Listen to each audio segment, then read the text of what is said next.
Assalamualaikum warahmatullahi wabarakatuh. Halo teman-teman, kali ini kita akan membahas bab 2 tentang metode pengembangan sistem akuntansi. Bab ini menjelaskan bagaimana proses atau tahapan yang dilakukan untuk mengembangkan sistem informasi akuntansi yang efektif, efisien, dan sesuai kebutuhan pengguna. Yang pertama ada pengertian metodologi pengembangan sistem. Metodologi pengembangan sistem adalah langkah-langkah yang dilakukan oleh analis sistem dalam mengembangkan sistem informasi akuntansi. Secara umum ada 3 tahap utama, yaitu analisis sistem, yang kedua ada desain sistem, dan yang terakhir ada implementasi sistem.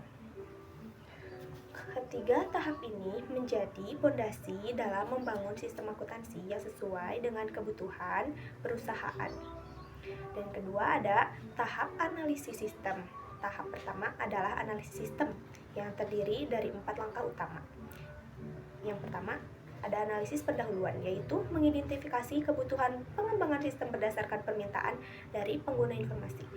Yang kedua ada penyusunan usulan pelaksanaan analisis sistem berupa dokumen resmi yang menjelaskan alasan pengembangan sistem dan rencana pelaksanaan analisis sistem. Yang ketiga yaitu menganalisis laporan transaksi, formulir, dan prosedur yang digunakan perusahaan untuk menemukan kekurangan sistem lama.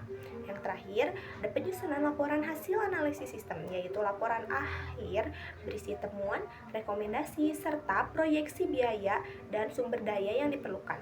Dalam proses ini, analisis sistem mengumpulkan informasi melalui wawancara, kuesioner, observasi, dan pengumpulan dokumen. Ketiga, ada tahap desain sistem. Tahap kedua adalah desain sistem, yaitu proses menerjemahkan kebutuhan pengguna menjadi rancangan sistem yang baru.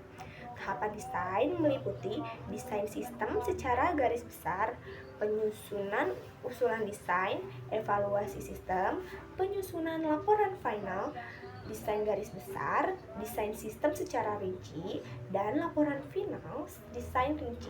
Pada tahap ini, analisis sistem menawarkan berbagai alternatif desain agar pengguna dapat memilih rancangan terbaik berdasarkan kebutuhan dan biaya.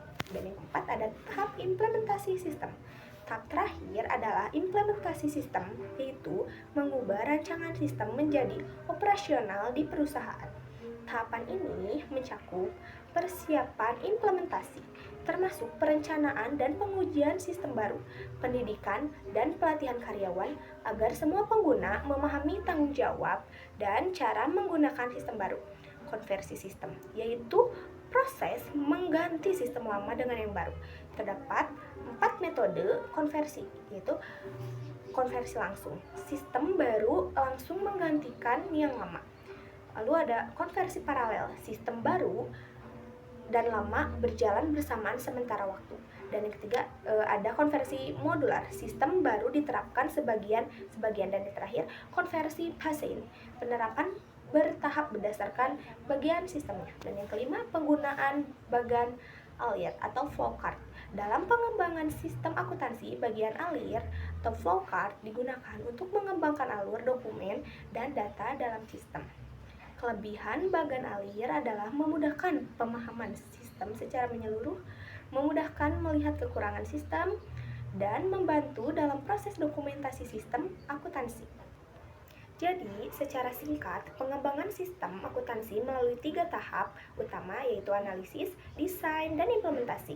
Setiap tahap memiliki peran penting agar sistem yang dihasilkan dapat meningkatkan efektivitas, efisien, dan ketepatan informasi akuntansi di perusahaan.